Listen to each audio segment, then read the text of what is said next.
J'espère que tout le monde va bien. Connectez-vous, on va se laisser. C'est important.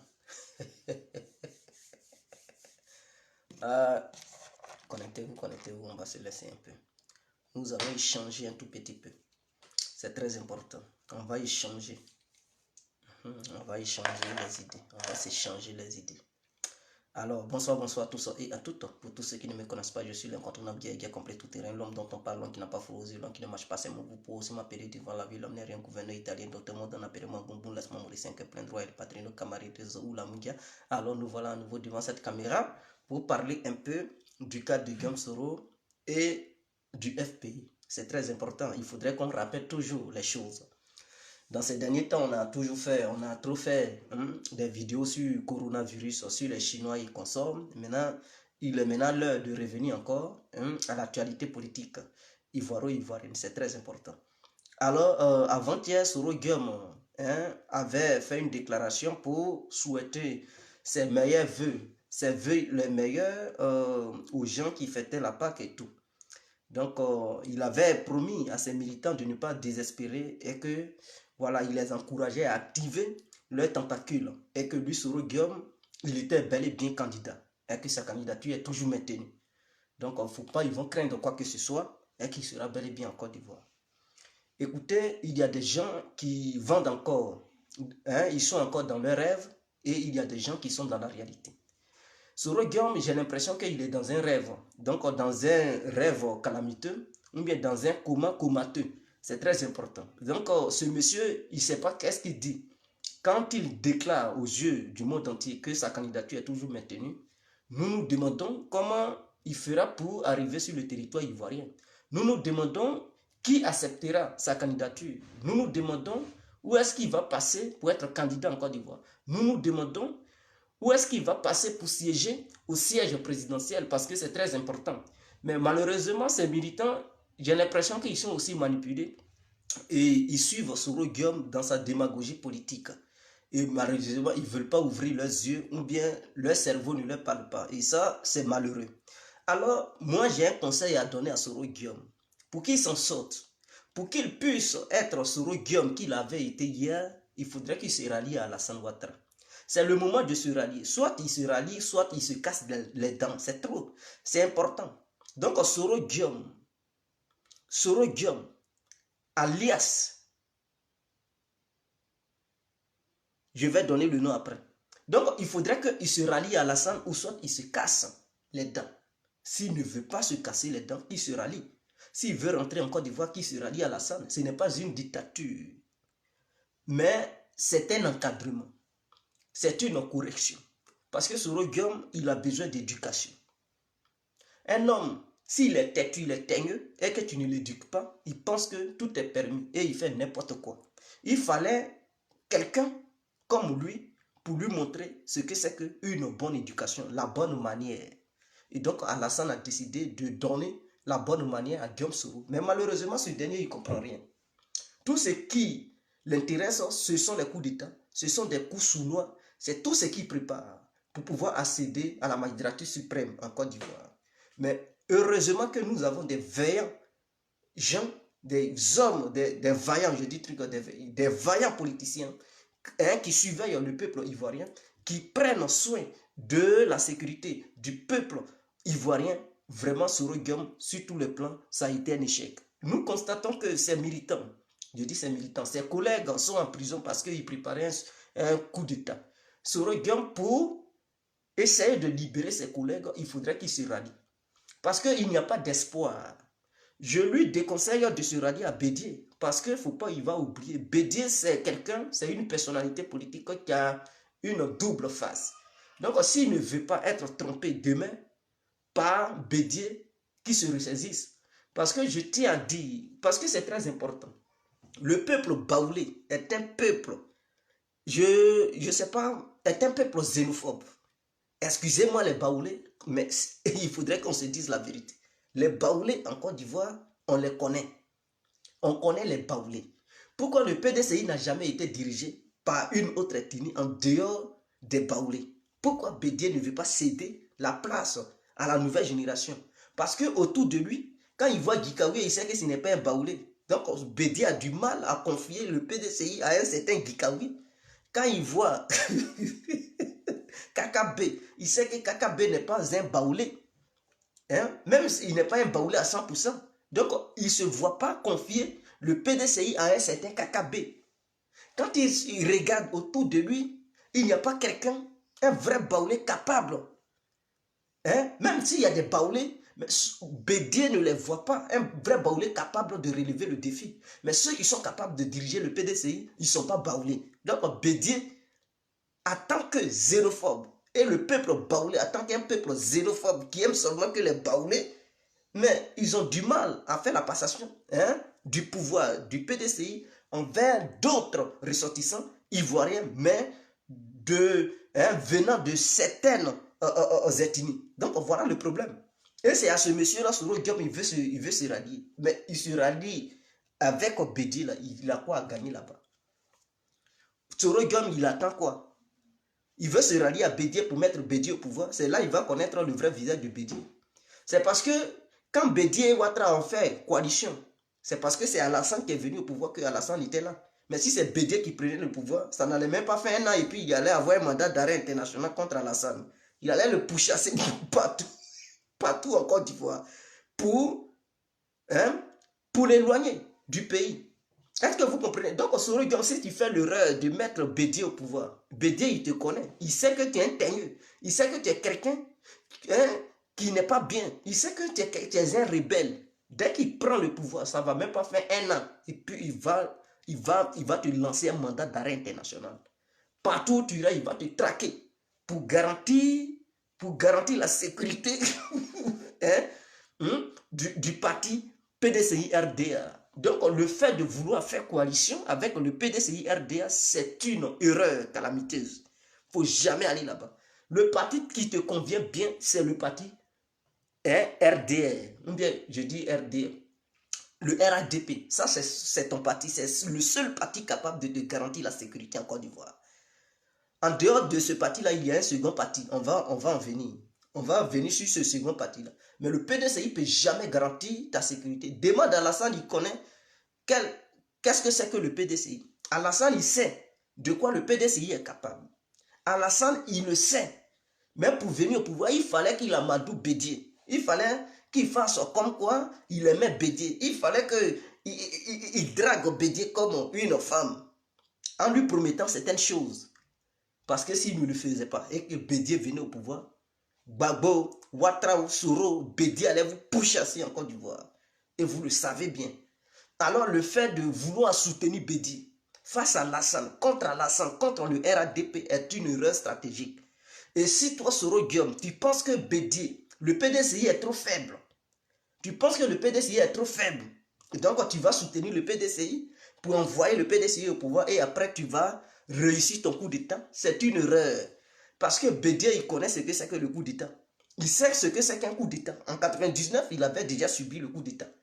Demande à la police anti-émeute, qu'on appelle BAE, brigade anti-émeute.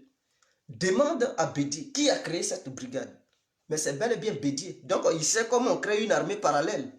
Et puisqu'il connaissait ce que c'est que l'adresse d'un coup d'État en 1999, dès qu'il prend le pouvoir, il va démettre tous les chefs rebelles, Ouattao, j'ai dit Ouattao, paix en son âme, les chérifs Foumas, il va les mettre en taule. Il va les arrêter. Premièrement, il va les mettre en taule. Et tous ceux qui ont été enrôlés par Maître Bakayoko, il va dire non, qu'allez.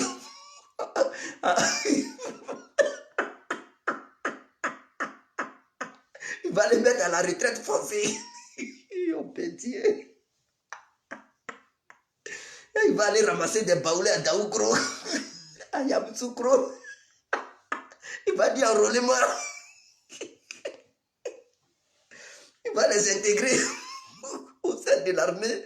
Tous les chefs militaires, tous les chefs policiers, gendarmes, ils seront des baoulés. Ça sera des noms Kwame, Kofi, Kwadio, les femmes Oubé.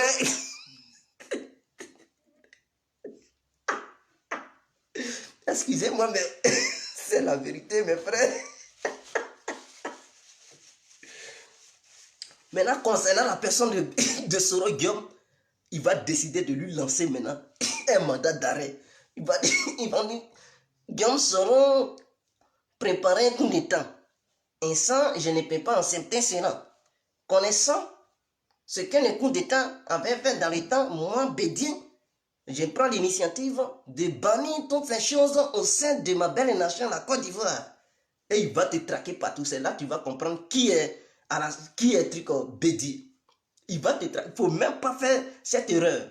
Il ne faut jamais faire cette erreur en soutenant le PDCI pour emmener le PDCI au pouvoir dans le but de dire non, ceux-là ils ne connaissent rien, je peux les frapper avec un coup d'État. Non, non, non, tu fais ça, il va radier tous tes chefs militaires, il les met en taule et il chasse tous les petits soldats qui étaient là-bas, les sergents. Il va dire non, ça ne va pas, l'économie ne va pas bien.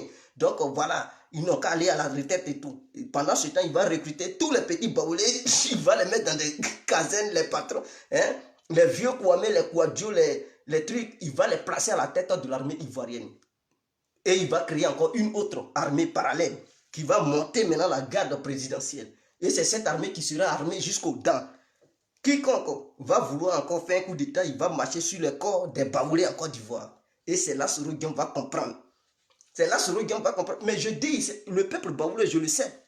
C'est un peuple qui ce n'est pas pour diviser. Cette vidéo n'est pas faite pour diviser les gens. Mais elle est faite pour se dire la vérité. Et Bédier, c'est quelqu'un, il est très rancunier. Il est très rancunier. Et Soro Guillaume, il ne doit pas oublier. Lorsque le coup d'État avait eu lieu en 99, il avait salué le coup d'État. Il disait que c'était un bon coup d'État. Et que Bédier les avait beaucoup fait souffrir en Côte d'Ivoire. Bédier, tout ça, ça y est dans sa tête. Donc, il ne faut pas oublier, le vieux Nzoueba, c'est quelqu'un, il est très rancunier. Ce n'est pas parce qu'il t'amadouille, il te caresse dans le but de l'aider pour qu'il prenne le pouvoir. Mais, une fois au pouvoir, c'est là que tu vas connaître le vrai visage d'Nzoueba. Et tous ceux qui sont autour de lui, les Dikawe, les KKB. KKB, il te connaît. Toi, Soro, tu penses que Bédier va venir au pouvoir. KKB va aller sonner dans les oreilles de Bédier et puis Bédier ne va pas prendre des... KKB, il te connaît, c'est ton collègue étudiant. Vous vous connaissez. Et il va dire, il faut faire attention envers le petit là. Le petit, il est très dangereux. Il va pomper ça dans les oreilles de Bédier. Ils vont prendre toutes les dispositions pour mater les éléments de Soro. Ouattara même, il va pourchasser à Ouattara. Qu'ils aillent aux États-Unis, il va le pousser. Madame d'arrêt va pleuvoir à Washington. Ah oui, il va les pourchasser. Gbagbo même ne va pas avoir même la chance. Il allait voir Laurent Gbagbo dans le but de blaguer Laurent Gbagbo et avoir le soutien du pays. Mais il n'a qu'à venir au pouvoir et vous allez voir Bédier. Il n'a qu'à venir au pouvoir. C'est là que vous allez découvrir le vrai visage d'un baoulé. Baoulé, son histoire de blanc. Il va dire français, venez, ils vont signer. Ils vont créer un ministère de trucs du mariage. Mariage international. Niawa. Donc, le seul parti capable de garantir la sécurité de Soro, c'est le RADP. Soro doit le comprendre aujourd'hui, il doit se rallier. Parce que le fait de tourner en Europe, tu gaspilles l'argent. Toi, tu n'as pas pitié de toi, hein, Soro. Toi, enfant de pauvre, tu n'avais rien à l'université. Tu n'as jamais travaillé pour avoir cet argent. Cet argent, peut-être, c'est Dieu donné. Par le biais de la rébellion, tu es devenu un milliardaire. Hein? Parmi ta génération, tu es le plus riche de ta génération. Même les Didier Drogba, les Yaya Touré, tu les dépasses en milliards. Tu dépasses ceux-là. Eux-mêmes, ils ont coulé leur sueur de front. Mais tu les dépasses en milliards. Yaya Touré, Didier Drogba, c'est moi qui veux citer les coupes. En tout cas, tu es milliardaire, tu les dépasses. Oh, pourtant, tu n'as rien fait du tout. Il t'a fallu de prendre une petite Kalachnikov pour être un milliardaire. Donc, si Dieu t'a permis à être un milliardaire, Soro, tu es venu en France, tu veux faire bras de fer à Alassane. Mais tu sais qu'Alassane a tout pouvoir. En ce moment-là, il n'est pas Dieu. Mais il a ce pouvoir sur toi dans le but de bloquer ton compte bancaire. C'est parce qu'il est encore gentil. Ouattara est gentil. Il lui suffit de prendre des vraies mesures pour te créer des ennuis, Soro Guillaume. Il peut bloquer ton compte bancaire à l'étranger. Il peut bloquer tes comptes bancaires que tu as dissimulés partout dans le monde. À l'étranger, il va verrouiller tout. Et tu vas devenir pauvre. Il prend l'argent, il met ça dans les caisses de la Côte d'Ivoire, les caisses ivoiriennes, et il redistribue cet argent envers le peuple. Ou bien il prend ça, il construit des ponts. Il sait bel et bien faire des ponts. Il prend ton argent et puis il fait des ponts. Il lance un appel d'offres pour dire venez, vous allez faire des ponts. Et il prend les milliards de Soro, il fait des ponts. Mais c'est parce qu'il est gentil. Tout ça, c'est pour te dire, Soro, moi, Ouattara, je peux te contraindre à fuir le territoire africain. Pas le territoire ivoirien seulement, mais partout en Afrique. Mais tu n'as pas le droit d'aller t'asseoir en Afrique du Sud. C'est impossible. Même au Congo, Soro, tu ne peux pas. En Guinée, tu ne peux pas, Soro. Même au Mali, tu ne peux pas. Ouattara a pris cette décision. Il dit partout en Afrique, même au Kenya, il a verrouillé partout. Tu ne peux pas aller au Madagascar. Ouattara t'a verrouillé partout. C'est pour te dire que tu n'es pas son ami. Il dit là où tu peux rester, là, c'est Europe. Maintenant, si tu es trop têtu, là, moi, Ouattara, je prends la décision de verrouiller tes comptes bancaires. Mais ça, il sait qu'il est humain. Il sait que tu as une famille. Il sait que tu as ta femme, tu as tes enfants, tu as tes amis qui sont autour de toi, tes petits cyberactivistes qui parlent.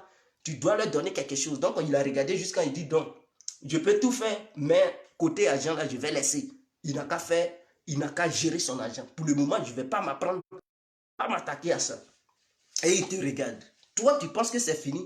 Monsieur en plein confinement, c'est lui maintenant qui sait parler. C'est lui qui fait nuit, c'est lui qui sait nuit le nom de Ouattara. Partout, il fait appel à la presse internationale. Il dit n'importe quoi sur Ouattara. Il pense que c'est comme ça, il va faire, ils vont l'aimer. Mais les Blancs, je te dis, Soro Guillaume, fais attention. Les Blancs, ils ne font que profiter de toi. Ils vont bouffer tout ton argent. Au moment où tu vas voir clair dans ton compte bancaire, tu vas te retrouver là-bas avec 1 milliard de francs CFA. Fais attention. Surtout en plein confinement, les gens, ils ne travaillent pas. Donc, quand tu les appelles comme ça, ils sont chauds. Ils savent que en se déplaçant, leur jeton est là. Soro Guillaume va leur donner de l'argent. Donc, quelqu'un qui ne travaille pas, tu l'appelles, il se déplace. Et puis, il y a l'argent. Mais tu as son café, cacao. C'est tout. Est-ce que dans ça, là, il n'y a pas l'âme? Et toi, tu distribues l'argent des gens. Maintenant, au lieu de payer ta propre voiture en Europe, non, monsieur, il loue maintenant voiture. Or, il a l'argent pour payer voiture. Non, il ne veut pas. Il loue maintenant les grosses caisses par jour. Il prend sa location. Il paye des grosses sommes. Mais Soro, tu es sérieux là? Pour se déplacer, chercher un chauffeur, payer une voiture à lui. Chercher un chauffeur pour conduire. Non, Soro, il ne veut pas. Lui, ses voitures, il veut louer. En tout cas, il ne fait rien du tout. Il loue les voitures, il loue les hôtels. Et au lieu de payer une maison à lui, Soro ne veut pas payer de maison. Il donne dans des hôtels 20 étoiles. Ah oui, s'il y en a, c'est dedans, il donne. Les hôtels luxueux. Oh, pourtant, il a l'argent pour payer maison, être propriétaire d'une maison.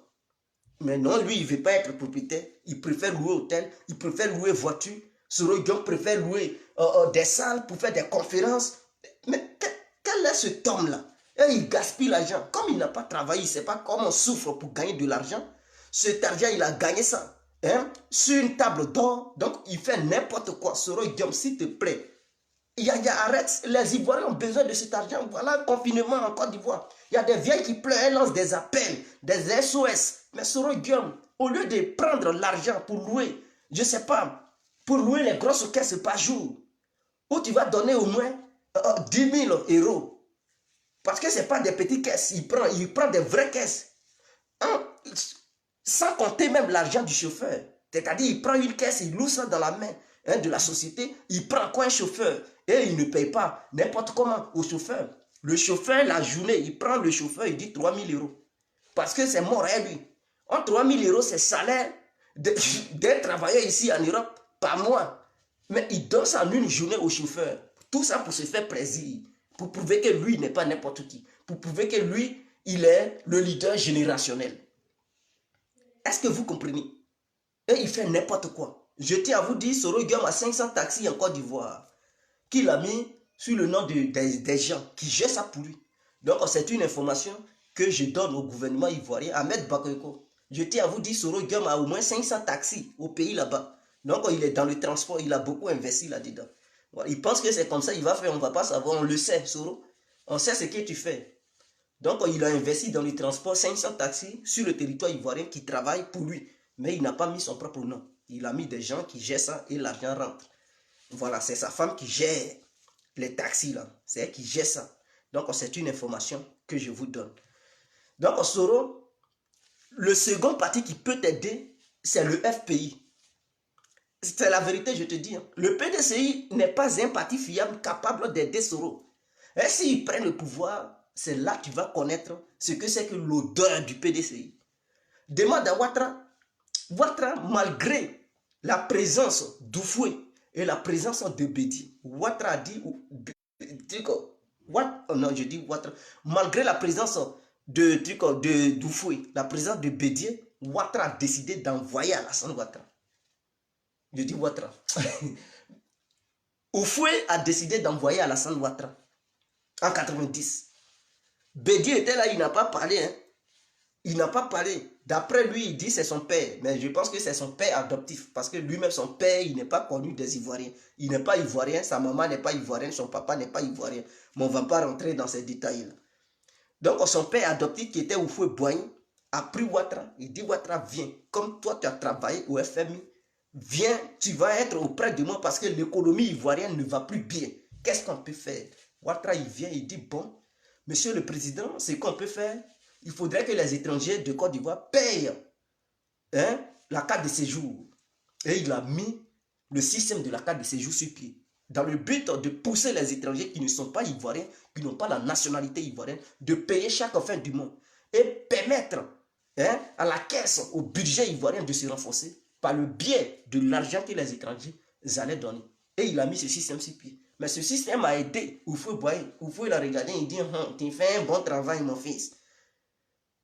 Quand je te fais confiance, le jour où je ne serai plus là, vraiment, je sais que j'ai laissé un héritier derrière moi qui pourra continuer mon travail que j'ai commencé. Donc, à la présence de Bédié, Oufoué fixait le regard dans les yeux de Ouattara, ou bien dans le visage, sur le visage de Ouattara, et il faisait cela, il faisait une telle déclaration en disant que il fait confiance, il lui fait confiance, et que quand il ne sera plus là, il sait qu'il aurait laissé quelqu'un qui fera sa fierté et qui continuera son boulot.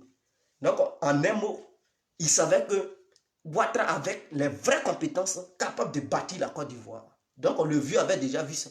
Quand Oufoué est mort, Bédié, tu as une nationalité douteuse.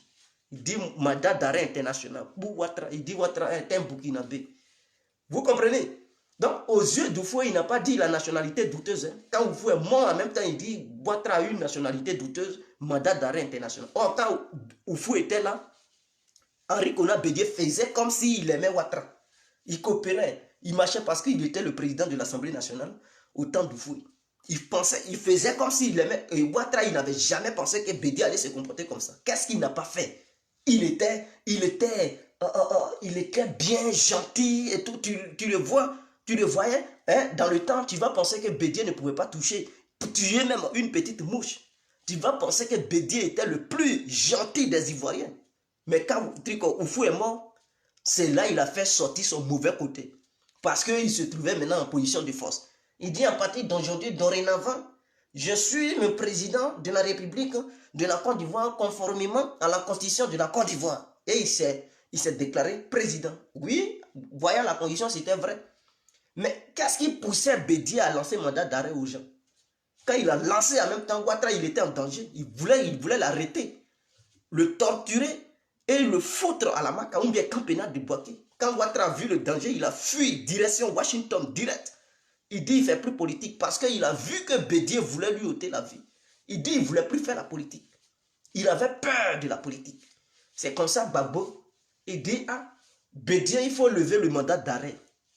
Bédié dit pas question. C'est comme ça, il organise cette histoire de et où. C'est-à-dire, pour être candidat, il faut être de mère et de père ivoirien.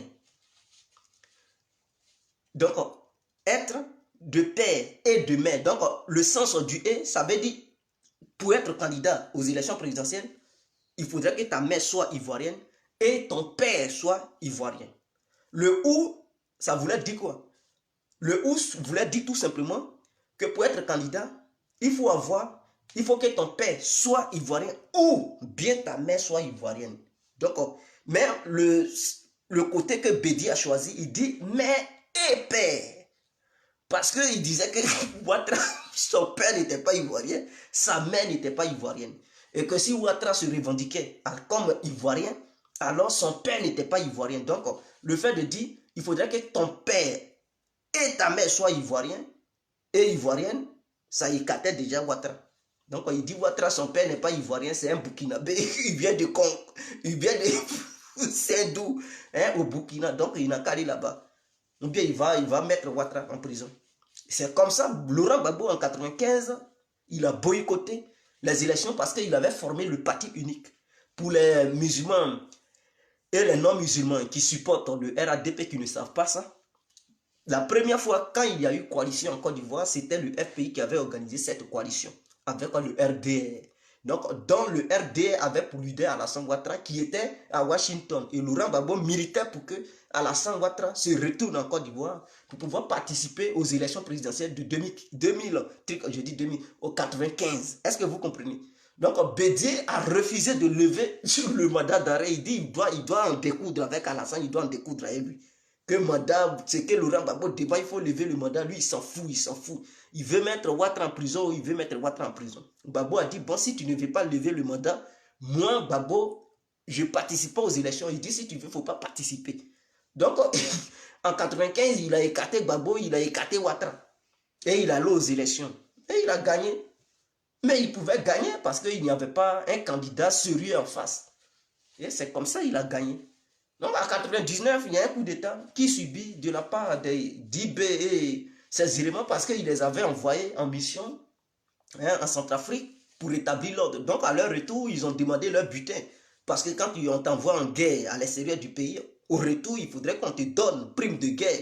Ils ont commencé à demander à Bédié. Lui, il dit, il ne donne pas l'argent. C'est quelqu'un qui est très mauvais pour ce vieux baoulé.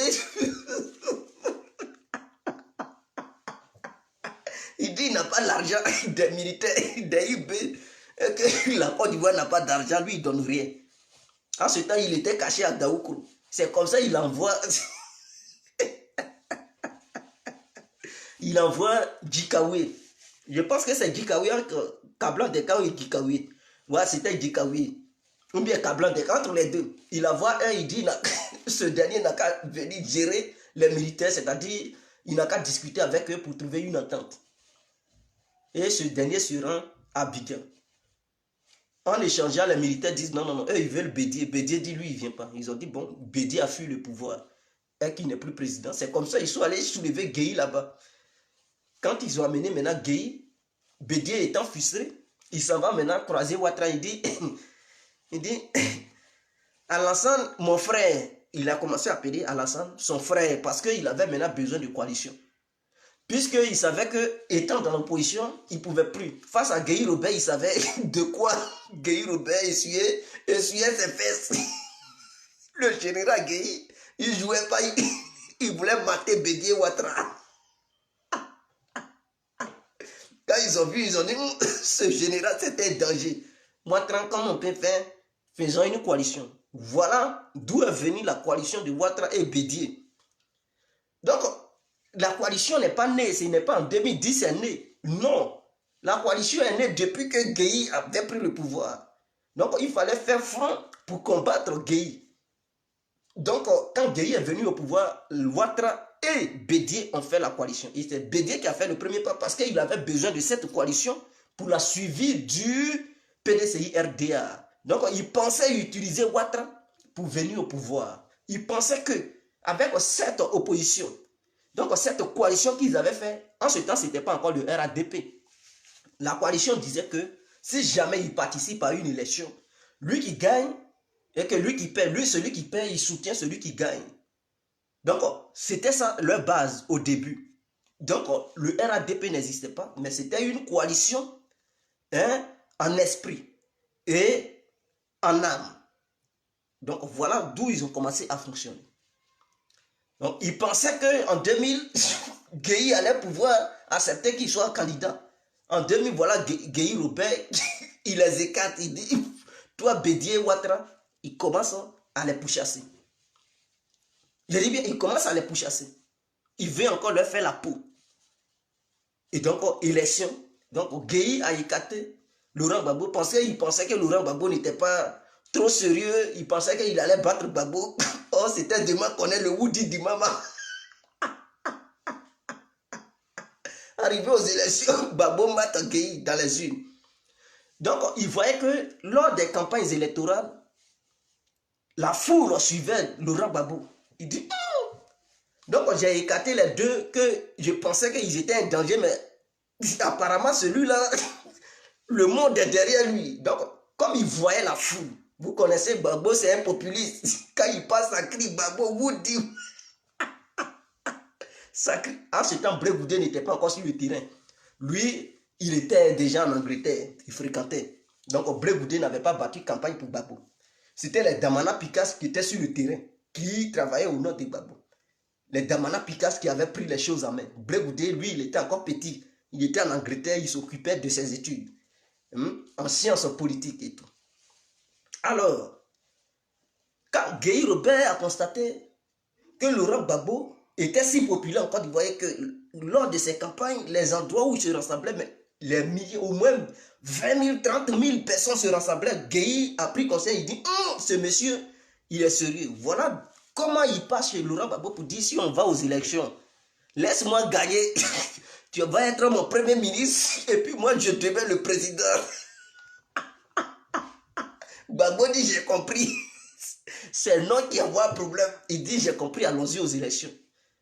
C'est comme ça, ils vont aux élections. Donc lui, il était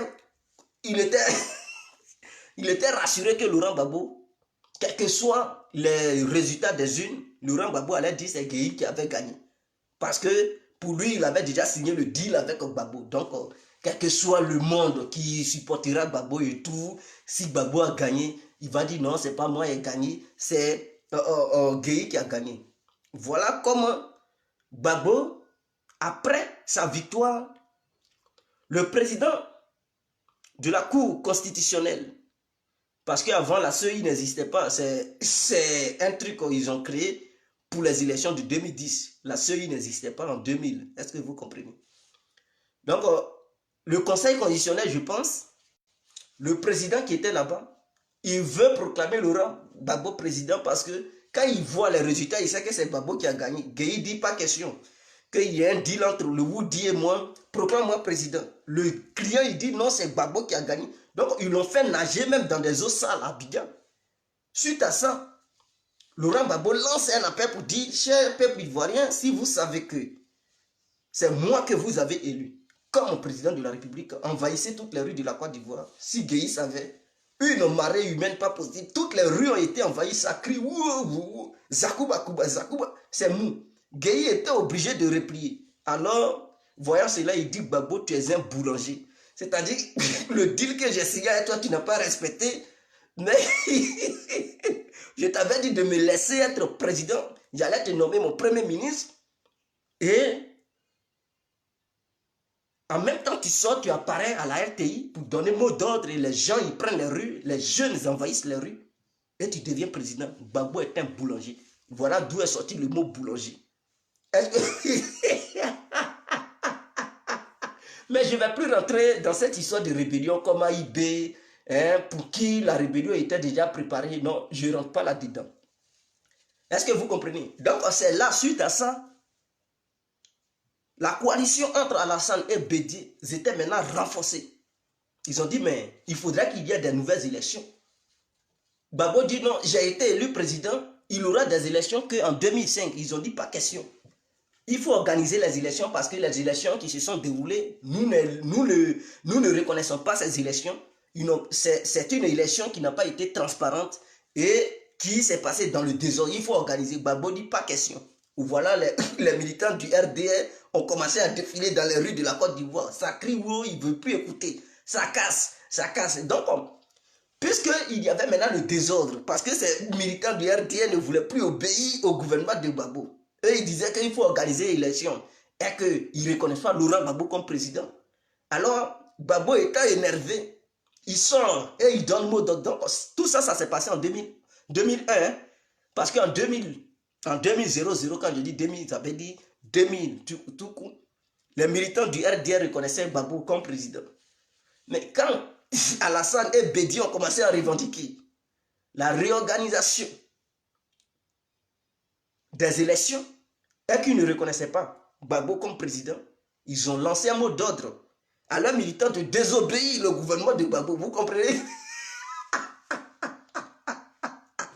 Cette même année 2001, La France sort un documentaire pour dire voilà un charnier de Yopougon Gbagbo, elle a tué les nordistes. C'est mou, les nordistes, hein, donc Gbagbo il est là, fait hein, une épurition truc ethnique. Donc automatiquement, la colère a commencé à se sentir dans le camp des militants de Ouattara. Ils manifestaient. Donc Gbagbo est sorti un jour pour dire, dans l'ordre, aux forces de l'ordre et de sécurité, de mater tous ceux qui sèment le désordre. Vous connaissez le noir, quand tu lui donnes une carte blanche, il pense que tout est permis. Donc c'est comme ça qu'ils ont commencé à faire une descente musclée dans les maisons des militants du RDR. Oui, ça, ce que je dis, c'est la vérité. Ils ont commencé à faire une descente dans les maisons des militants du RDR et dans leurs familles. Tous ceux qui étaient douleurs, ils étaient considérés comme des fouteurs de troubles à l'ordre public. Donc il fallait les mater. Et dans ça, vous connaissez les militaires, quand ils agissent, ils sont très violents. Dans ça, beaucoup sont morts. Oui, certaines personnes ont perdu leur vie.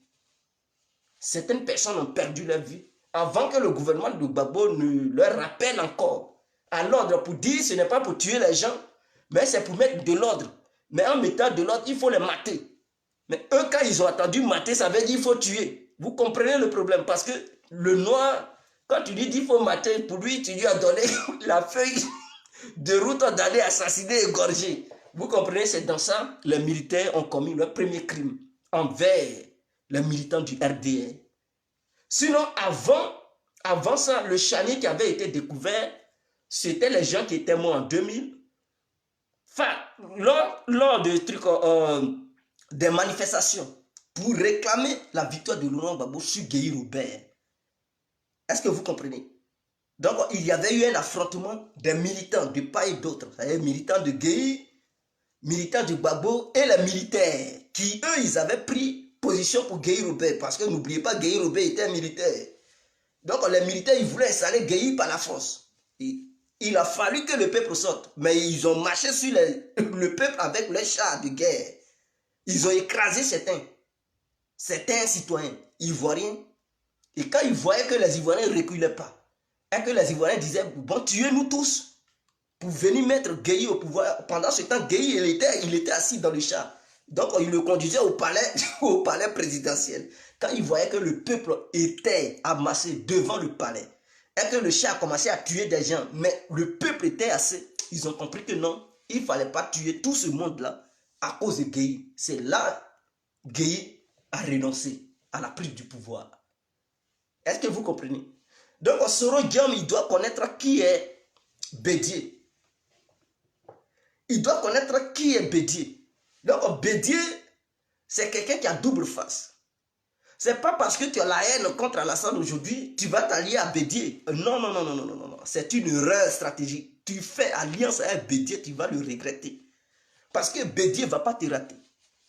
Non seulement il va vouloir t'assassiner ou te mettre en prison à vie. Avec Ouattara, tu n'as pas été en prison. Par exemple, si Ouattara voulait te mettre en prison, c'est rapide.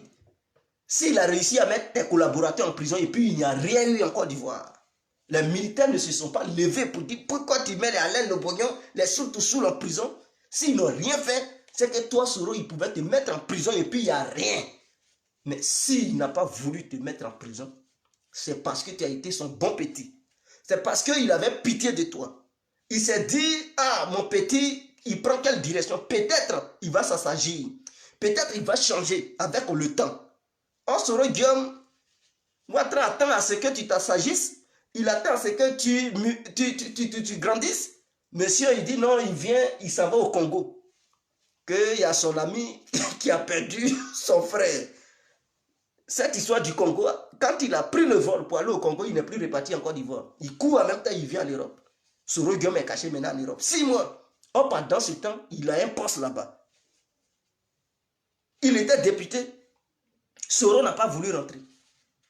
Bon, étant là-bas, Ouattara dit, bon, écoute, tu es payé chaque fin du mois, or pourtant tu ne travailles pas. On va te démettre de tes fonctions. Et il était en France, il est fâché. On lui démet de ses fonctions. Il était absent, mais 6 mois, 7 mois, Soro Guillaume était absent, il ne travaillait plus. Depuis quand dans une entreprise, tu vas travailler là-bas et tu quittes, tu fuis l'entreprise sans prévenir le patron? pendant 6 mois, 7 mois. Est-ce que tu es le seul? Mais le patron, il te chasse et puis il met quelqu'un d'autre. Si tu veux prendre congé, tu dis au patron, patron, j'ai un problème. Il va dire, tu as quel problème? Voici. Bon, le patron, il peut regarder, il dit, bon, je te donne 1 mois de congé, ou bien 2 mois, voyant ton problème. Donc, l'année prochaine, ton congé que tu allais prendre durant les 1 mois, dans toute l'année là, pendant les 12 mois, tu ne vas plus prendre ce congé-là. Tu vas travailler tous les 12 mois. Et le patron, il fait l'arrangement avec toi. Maintenant, quand tu t'en vas, tu sais que tu as 2 mois de congé. Tu profites de ces 2 mois. Mais lui, il n'a pas averti qui que ce soit. Le président de la République, il n'a même pas averti ses collègues députés. Et il vient se pavaner à Paris ici. Gars, il venait préparer coup d'État. Il vient voir ses espions, les services secrets des autres pays occidentaux pour essayer de leur demander de l'aide afin de renverser Alassane Ouattara. Et il coopérait avec ceux qui étaient sur le territoire, ces bons petits, ces bons pions. Mais il pensait que Ouattara était un gaou. Lui-même, c'est un ancien. Ahmed Bakayoko était un ancien. Quand ils ont constaté que Soro a fui le pays dans cette histoire de Congo, et il se retrouve à Paris, 6 mois, 7 mois, ils ont dit Soro Guillaume, il prépare quelque chose. Parce que c'est pas normal. Ils ont commencé à mener les enquêtes, ils découvrent appel téléphonique. Voilà Soro Guillaume qui dit j'ai la télécommande à main, j'ai là. Il suffit d'appuyer sur le bouton et puis ça se déclenche. Ils ont dit bon, si c'est télécommande tu as main, Madame Daré aussi va te pourchasser. C'est comme ça ils lui ont lancé. Adou Richard a pris les choses en main.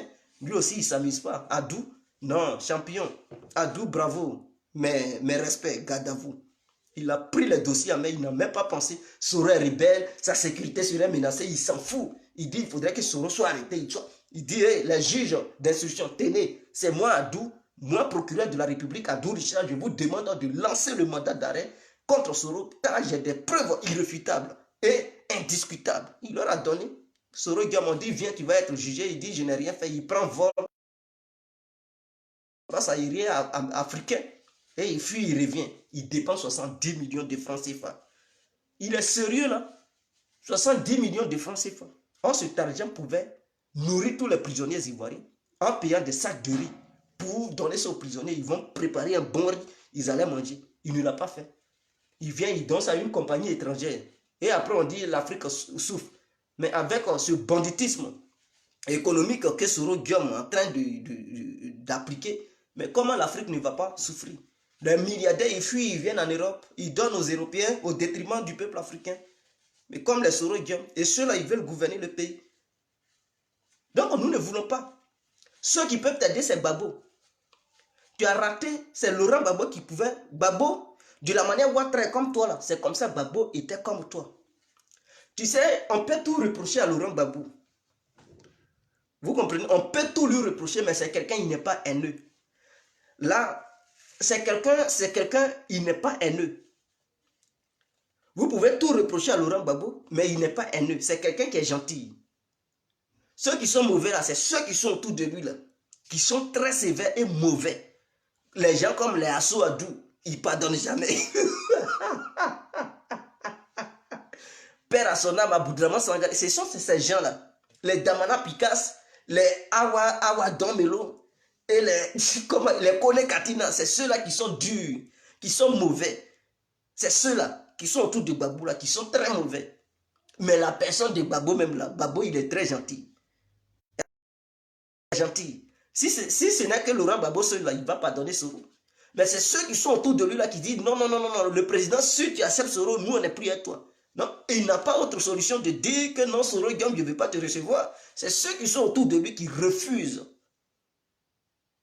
toute rencontre avec Soro Guillaume.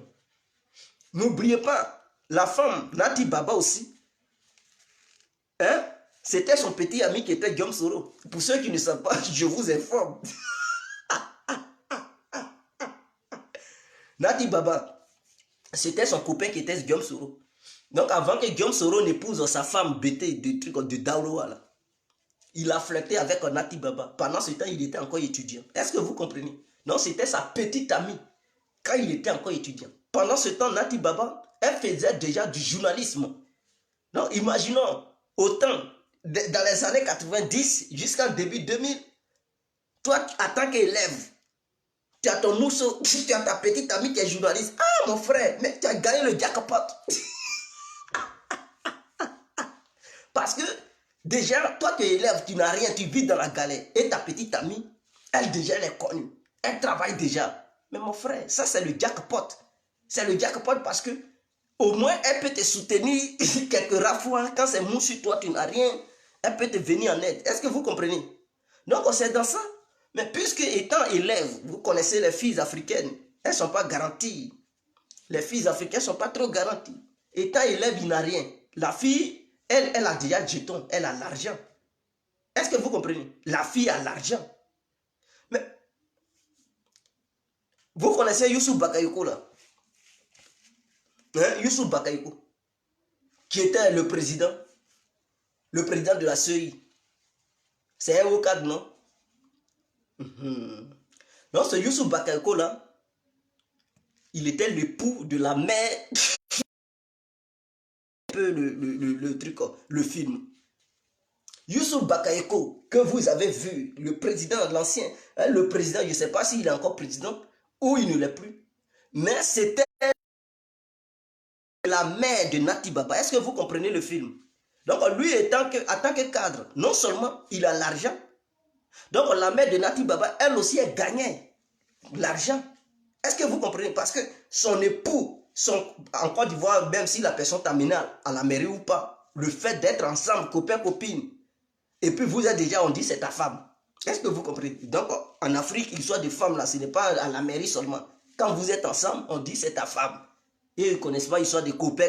Copains, copines, c'est lorsque, bon, vous n'êtes pas l'autre de l'autre côté, vous vous voyez en cachette, dans l'obscurité, vous vous embrassez quelque part, on dit, bon, c'est sa copine, hein, c'est sa copine. Hein. Peut-être, quand on dit copine, hein, vous vous cachez pour vous voir en cachet, regarder. Mais lorsque c'est finalisé, et que tout le monde vous voit au grand jour, et vous levez, on dit c'est sa femme.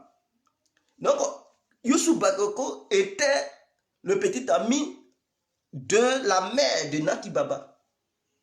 Vous comprenez déjà, donc la mère de Nati Baba avait déjà un peu.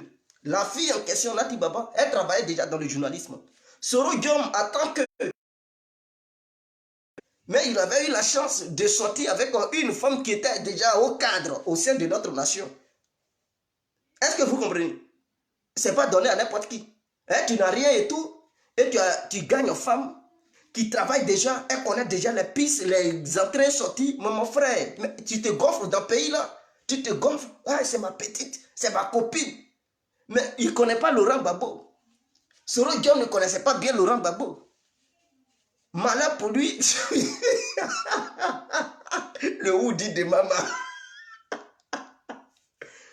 Oh, c'était son vieux père qui était Laurent Gbagbo. Est-ce que vous comprenez? Je vais vous expliquer le film. Je vois d'où sort la haine de Soro Diom envers Laurent Gbagbo. Ce n'est pas une histoire politique pour dire Laurent Gbagbo avait écarté Soro. Non, non, non, non, non. Je vais vous montrer pourquoi Laurent Gbagbo et Soro Diom ne s'attendaient plus. Jusqu'à Soro Diom a rejoint la rébellion. Parce qu'ils ne s'attendaient plus lorsque Laurent Gbagbo avait pris le pouvoir. Ils étaient plus bon vieux père, bon petit. Parce qu'il y avait un problème avant que Soro Diom n'avait pas digéré contre son vieux père Gbagbo. C'est ça que je vais vous révéler ce soir. C'est ça que je vais vous révéler ce soir. Donc Soro Diom haïssait Laurent Gbagbo déjà, jusqu'à ce que Laurent Gbagbo prenne le pouvoir. Donc il n'était plus le bon vieux père de Soro, parce que Soro Diom ne voulait plus voir Laurent Gbagbo. Pourquoi il y avait déjà cette guerre entre Laurent Gbagbo et son bon petit, Soro Diom? N'oubliez pas, quand Laurent Gbagbo était professeur, il n'a jamais travaillé à l'université, mais il était professeur d'une grande école en Côte d'Ivoire. Donc, l'histoire joue. Il n'a jamais enseigné dans une université, mais dans une grande école de la Côte d'Ivoire. Donc, histoire joue. Il était souvent assistant. Et il donnait quelquefois des coups. Mais il n'était pas titulaire. Et il avait pour ami il avait pour ami Soro Diom. Pendant ce temps, Laurent Gbagbo était dans l'opposition. Donc Soro Guillaume représentait un bon pion pour lui et il l'utilisait contre le pouvoir d'Henri Konan Bédié pendant ce temps où Oufoué était déjà mort. Donc c'est Bédié qui était en place. Et donc Laurent Gbagbo misait sur les étudiants en ce temps-là. Et en ce temps-là, vous voyez, quand vous verrez que tous les étudiants qui ont été des FESIS, ils ont été toujours FPI. Prenez le début jusqu'à la fin. Tous les étudiants, quand on dit FESIS, secrétaires généraux, ont été FPI. Pourquoi?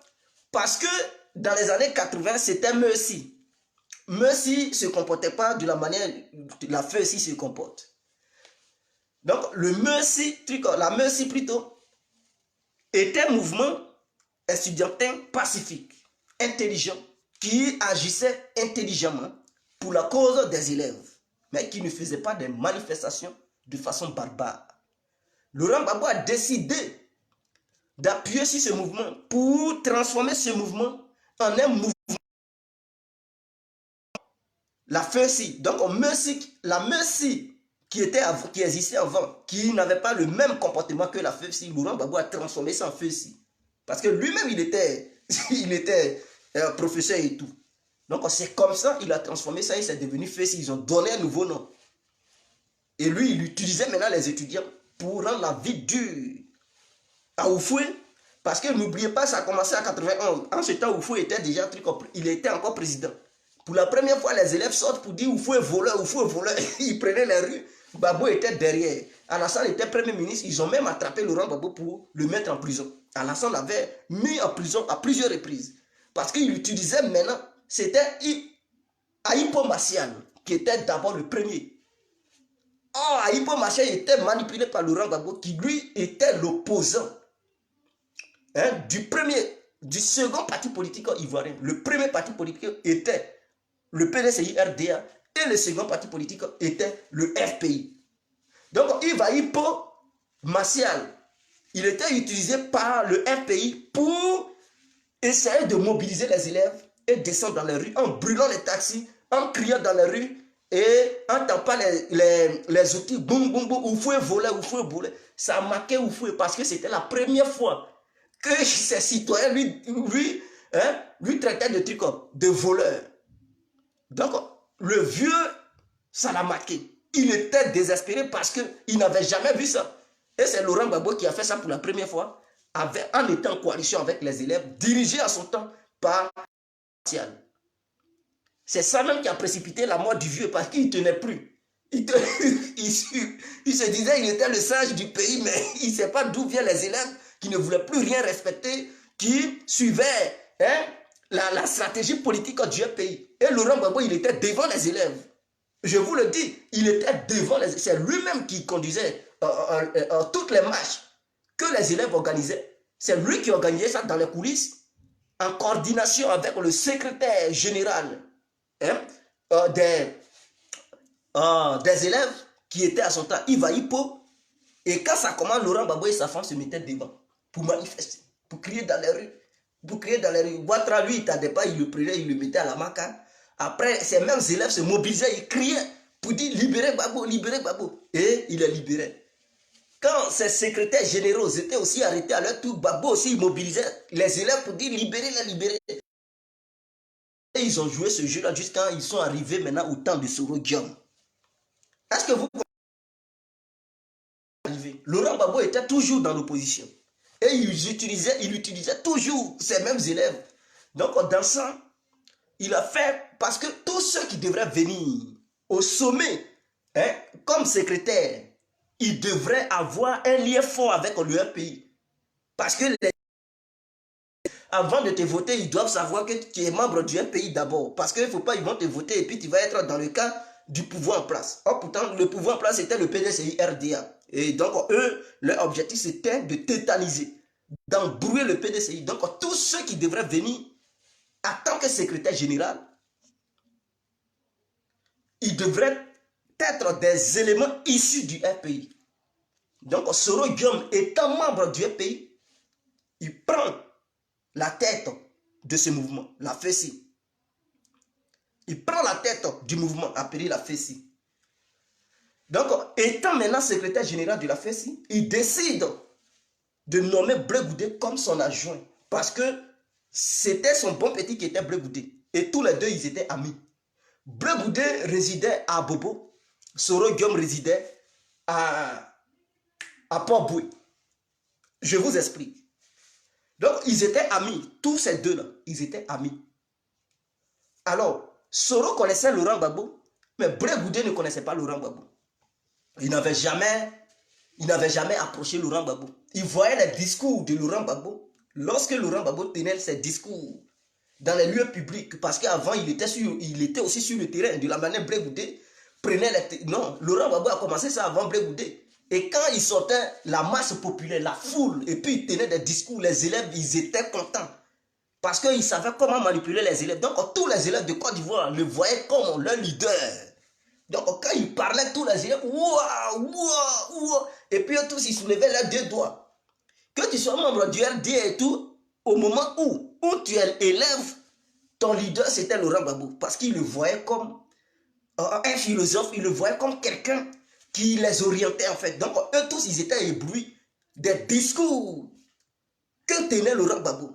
Donc, ils voyaient en lui quelqu'un qu'ils n'avaient jamais vu. Parce qu'avant, personne ne tenait ce genre de discours. Et c'était un nouveau temps pour les élèves de Côte d'Ivoire qui découvraient un leader charismatique qui tenait des discours dans les lieux publics. Et c'est avant, ils voyaient ça à la télé pour les Blancs faisaient ça. Mais pour la première fois, ça arrive en Côte d'Ivoire. Où les gens, ils suivent quelqu'un qui tenait ce genre de discours. Ils disaient, mais l'homme là, c'est pas l'homme, c'est un génie. C'est un génie. Donc, ils voyaient Laurent Gbagbo comme un génie incarné. Alors, c'est ainsi que Soro Guillaume, parce qu'on lui avait dit au début, avant de prendre le devant de la fesse, on lui a dit, si tu es fessiste, il faudrait que tu coopères bien avec le RPI parce que c'est le RPI qui nous aide. Et donc, Laurent Gbagbo finançait tous les secrétaires généraux de la FESI. Ceux qui prenaient le pouvoir au sein de ce mouvement, le RPI les finançait. Est-ce que vous comprenez? Donc, non seulement ils étaient financés par le RPI, et ceux-là même, ils mettaient des stratégies sur pied pour soutirer de l'argent aux autres élèves. Donc, ils étaient des rois. Est-ce que vous comprenez? Donc, c'est ainsi que Soro Guillaume étant en couple avec Nati Baba, mais Nati Baba aussi a été en couple avec Ahmed Bakayoko. Mais là, ce n'est pas le débat actuel. Elle a été en couple avec Ahmed Bakayoko, que vous voyez, ministre de la Défense et le maire d'Abobo. Nati Baba aussi a été, Nati Baba a été sa petite amie. Et Ahmed Bakayoko a été le petit ami de Nati Baba. Mais avant ça, Soro Guillaume, le nez de Ferguson Dougou, l'enfant terrible, Nati Baba était pour lui. C'était sa propriété privée.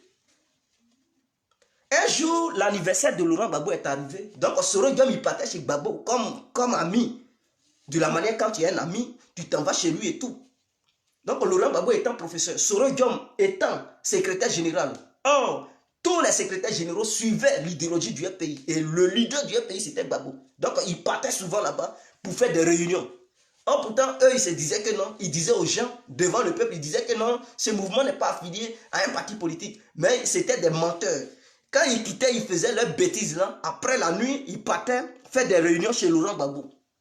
Et ils leur disaient comment ils devraient fonctionner pour fatiguer le PDCI-RDA qui était au pouvoir. Donc, Laurent Gbagbo, son arme, c'était les élèves, c'était les étudiants du Côte d'Ivoire, c'était la FESI qui l'utilisait contre le pouvoir pour semer le désordre au pays. Donc, pour lui, en utilisant les élèves, il allait faire une insurrection populaire pour renverser le pouvoir du PDCI, dont Bédié tenait en main. Donc, c'est comme ça, un jour, il devrait faire son anniversaire. Donc, la date était encore avancée. Soro Guillaume, il part d'abord faire la réunion avec Laurent Gbagbo et tout. Et il lui dit, ah, j'ai mon bon petit, j'ai un ami, il s'appelle Blé Goudé Charles. Est-ce possible de l'amener aussi pour fêter? Gbagbo dit, il n'y a pas de souci. Tu peux amener, si tu as des amis, tu peux les amener, on va jouer ensemble, et en même temps, on va profiter pour parler. On va faire la réunion. C'est comme ça, Blé Goudé et Soro se rendent chez Gbagbo. Et aussi la petite amie de Soro Guillaume qui était Nati Baba, elle est aussi partie. Est-ce que vous comprenez? Donc Soro prend Nati Baba, il prend Blé Goudé. Et tous les trois, ils s'en vont à l'anniversaire de Laurent Gbagbo. Vous dites de maman. Quand il a vu Nati Baba, ses yeux ont commencé à briller. Vous savez, il aime trop beaucoup les femmes. C'est pas maintenant, c'est pas en étant président qu'il a commencé à aimer femmes. Hein. Non, non, non, c'est depuis étant professeur qu'il a commencé. Même il a fait une fille. Pendant qu'il était encore professeur, il a fait enfant ici. Avec une femme bêtée de Daloa. Il a fait enfant avec une fille. Hein, une jeune fille de truc de Daloa. La fille, elle habite à Nantes. Sa mère est morte, mais elle-même là, elle réside à Nantes. Donc il a fait beaucoup d'enfants. C'est les enfants qui sont au pays là, ils ne sont pas tous. Hein. C'est pas eux tous.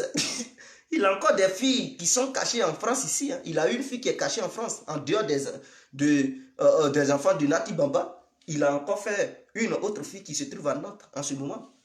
Donc c'est la fille de Laurent Gbagbo. Elle est grande comme ces filles qui sont au pays là-bas. C'est parce qu'elle ne se montre pas. Et puis elle ne vient pas faire vidéo pour dire je suis l'enfant. Non, non. Il a fait enfant avec une femme bêtée là. Une jeune fille bêtée. Pendant qu'il était encore étudiant. Donc elle est grande. Hein. Vous dites de maman.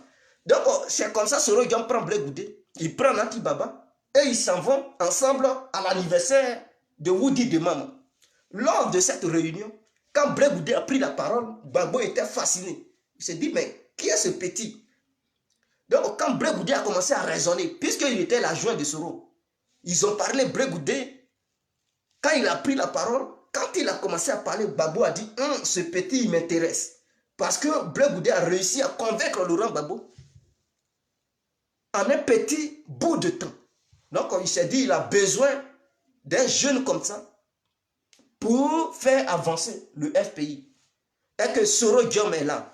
Les Damana Picasse, les Iva Hippo Martial, et tous ceux qui s'en suivaient, les Konaté Navigué, tous ceux-là, ils étaient membres du FPI. Et Gbagbo cherchait toujours à recruter les meilleurs lycéens, je dis, les meilleurs étudiants de Côte d'Ivoire. Dès qu'ils te voient briller, il dit, amenez-le-moi. Et il les recrutait. Donc eux tous les jeunes qui savaient bien parler, les beaux parleurs, Gbagbo les a recrutés, tous ils étaient membres du FPI. Est-ce que vous comprenez? Maintenant, suite à ça, Laurent Gbagbo a eu à discuter avec Nati Baba. Malheureusement, Soro n'a pas fait attention. Gbagbo a pris le numéro de Nati Baba. Voilà, suite à ça, il a commencé à draguer Nati Baba. Oh, Soro Diom n'avait rien. En tant qu'étudiant, il avait quoi? Cette fille, elle était déjà journaliste. Donc, elle travaillait déjà dans le domaine. Elle avait beaucoup d'argent. Soro Diom, un pauvre étudiant, qui sortait avec une jolie fille dont sa mère avait de l'argent. Son beau-père, hein, il était un haut cadre au pays. Mais quand elle a vu Laurent Gbagbo, il a commencé à la draguer, elle a cédé. Elle a cédé. Voilà d'où est venue la haine de Soro Diom. Et il a dit, lui, il rend l'amitié qui lui liait avec Laurent Gbagbo. Et il a rompu cette amitié. Donc, il n'était plus ami avec Laurent Gbagbo. Parce que Gbagbo venait de lui arracher sa femme. Et ils sont restés comme ça jusqu'à quand Laurent Gbagbo a pris le pouvoir. Parce qu'il ne pensait pas que Laurent Gbagbo allait prendre le pouvoir. Quand Laurent Gbagbo a pris le pouvoir, Laurent Gbagbo n'a pas appelé Soro Diom pour que Soro Diom vienne auprès de lui. Est-ce que vous comprenez? Il appelait tout le monde, il a aidé Blé Goudé. Gbagbo a aidé Blé Goudé en 2000, il l'a envoyé en Angleterre pour aller faire ses études. Il n'a pas appelé aussi Soro Diom, il n'a pas aidé Soro Diom. Soro Diom a fait élection en 2000 face à une candidate, je ne sais pas, du PDCI. Oui, une candidate du PDCI à Port-Boué. Il a été battu. Je sais que c'est Dagri Diabagaté. Est-ce que vous comprenez? Il a été battu. Quand il a été battu, étant ficelé, il ne sait pas où aller. Puisque Laurent Gbagbo, qui est maintenant le président, il ne lui parlait plus. Ça faisait des années avant que Gbagbo ne devienne président. Donc, il n'y avait plus cette amitié, ce lien qui les liait quand il était encore étudiant, avant que Laurent Gbagbo ne lui arrache sa petite amie qui était Nati Baba. Donc, Gbagbo ne l'a pas appelé pour dire Soro vient, étant frustré.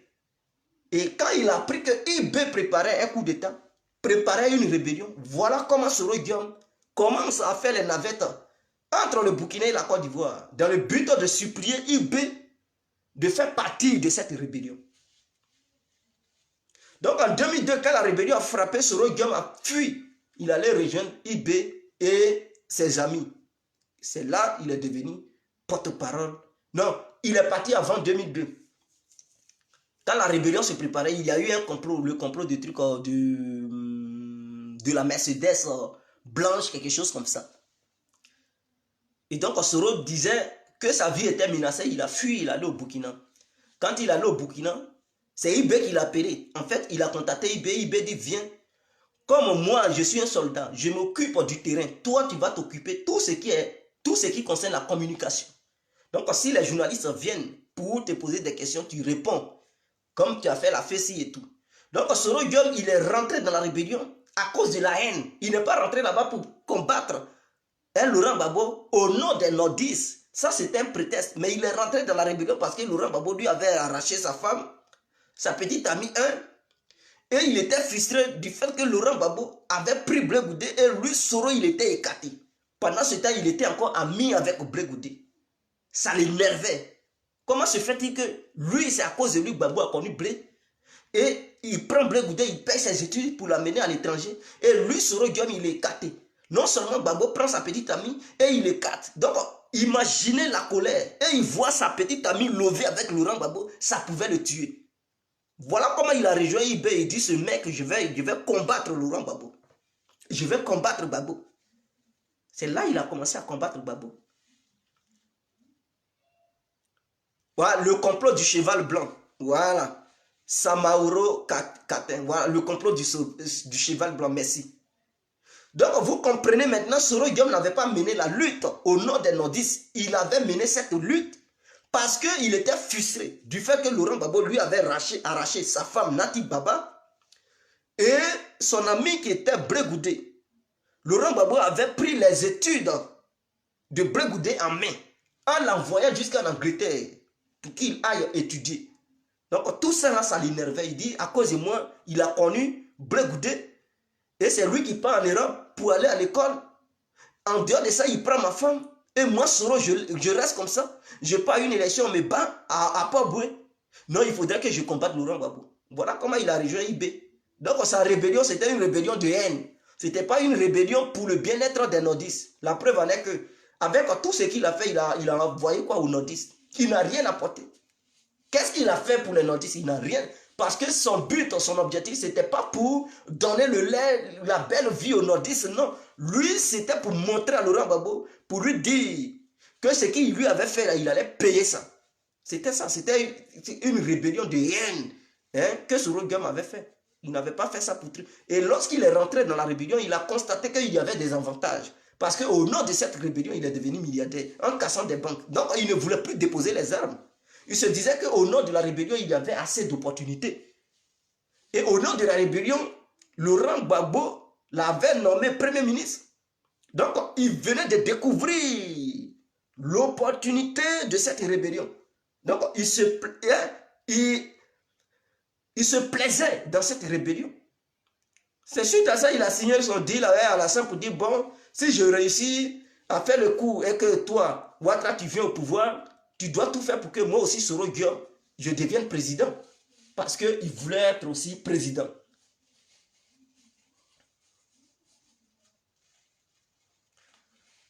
Est-ce que vous comprenez? Donc, voici, je ne vais pas trop faire l'historique de ce qui s'est passé et ce qui ne s'est pas passé. En fait, je parle brièvement et je fais un raccourci dans mes propos. Donc, Laurent Gbagbo avait aimé Soro Guillaume quand il était devenu Premier ministre. Laurent Gbagbo se disait que c'était son ami d'avant, dans les années 90, qu'il avait perdu. Suite à la mésentente, c'était ce petit Soro-là qui venait d'intégrer son gouvernement. Donc, il avait commencé à faire encore confiance à Soro. Voilà d'où est venue la confiance de Gbagbo. Parce qu'avant, il avait confiance à Soro. Avant, tous les deux se disaient tout. Laurent Gbagbo était son vieux père et lui, Soro, était le bon petit. Laurent Gbagbo avait financé Soro Guillaume avant. Il lui donnait quelque chose pour organiser les manifestations à Abidjan en utilisant les élèves de Côte d'Ivoire. Donc, quand Soro a intégré le gouvernement de Laurent Gbagbo a eu confiance à lui. Il ne voyait plus le rebelle qui dirigeait le chef rebelle qui dirigeait les opérations. Mais il voyait Soro Guillaume comme son petit des années 90. Oh, Soro Diom, ce n'était pas ça qui était dans sa tête. Il ne voyait plus Laurent Gbagbo comme son vieux père. Il ne voyait plus Laurent Gbagbo comme son vieux père parce que lui, il se disait, mais j'ai l'argent. Laurent Gbagbo a quoi? J'ai l'argent que lui. Parce qu'il venait de casser les banques et tout. Donc, il était maintenant milliardaire. Donc, il voyait Laurent Gbagbo comme son ami, comme s'ils étaient au même pied d'égalité. Il se disait, mais lui, le pouvoir, comment se fait-il que moi aussi, Soro, je ne vais pas être aussi au pouvoir? Il faudrait que j'enlève ce monsieur au pouvoir pour y arriver. Mais comment il devrait l'enlever au pouvoir? Ne sachant pas quoi faire, il a signé le deal avec Alassane pour dire, je te supporte.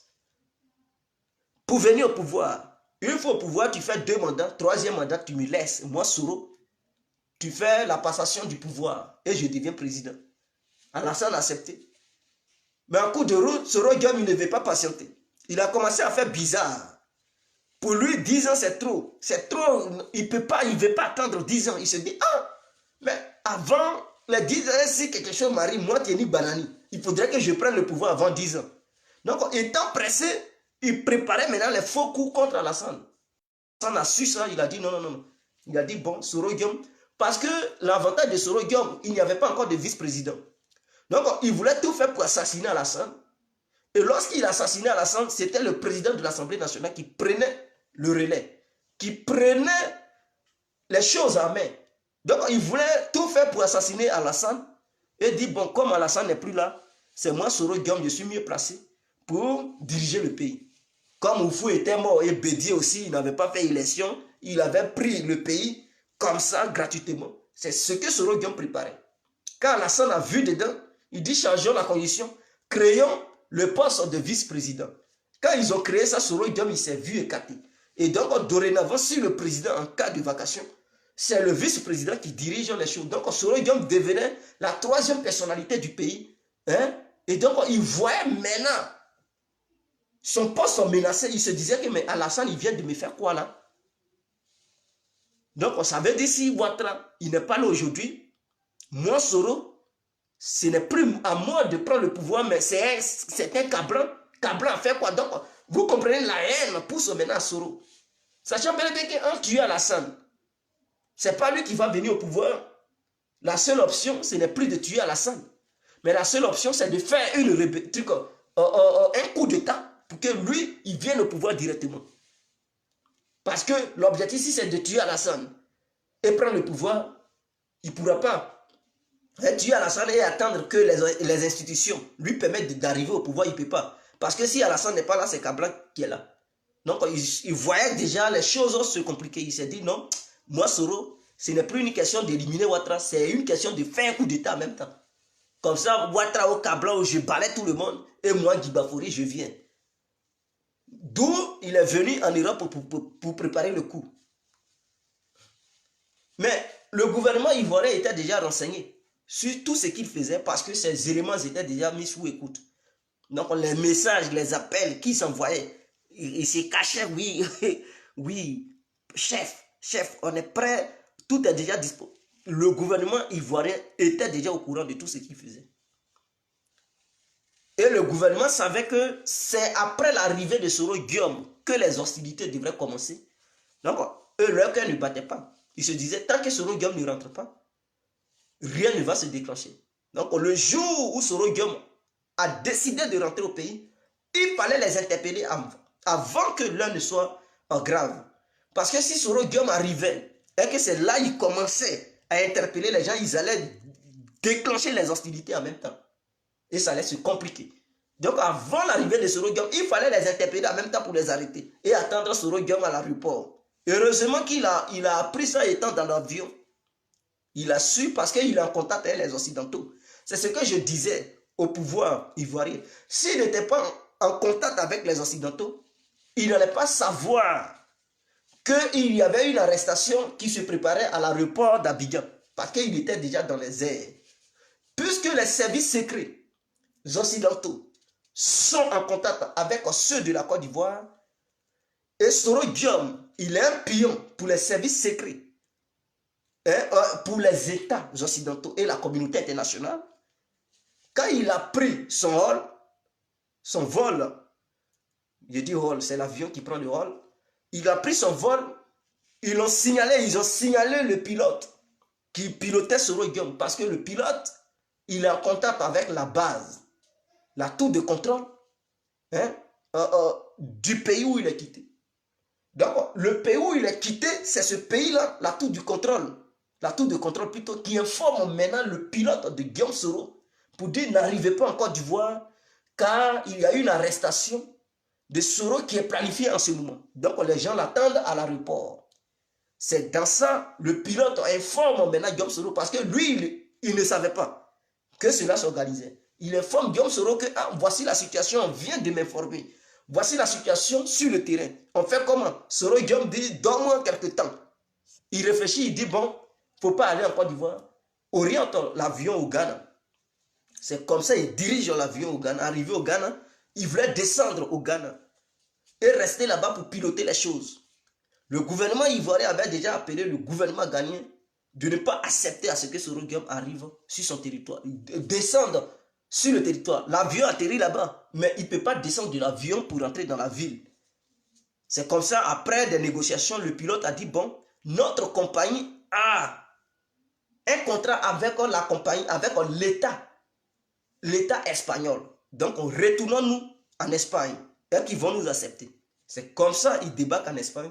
Une fois en Espagne, l'État, le gouvernement français appelle Soro de rentrer sur le territoire français afin de garantir la sécurité de Soro. C'est ainsi qu'il rentre en France et la France lui accorde la sécurité. Parce que s'il était en Espagne, ce n'était pas trop garanti.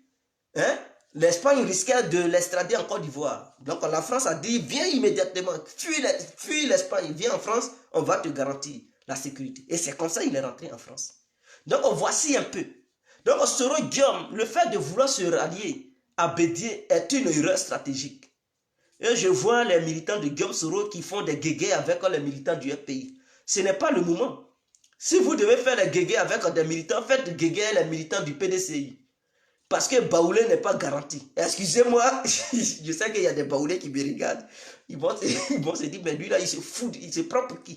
Pas, je ne dénigre pas le peuple baoulé. J'aime bien les Baoulés. Voilà. Et puis les petites filles baoulées, elles sont tellement sucrées, elles sont douces, elles sont jolies, elles sont bien, elles sont slim, hein, la forme slim. D'autres sont bien en forme. Tu les vois, tu dis waouh, ça c'est une vraie femme tricot baoulée. Donc, ce n'est pas, je ne dénigre pas, je parle de la politique. Je parle des baoulés sur le plan politique. Je ne parle pas des baoulés sur le plan quotidien. Est-ce que vous comprenez?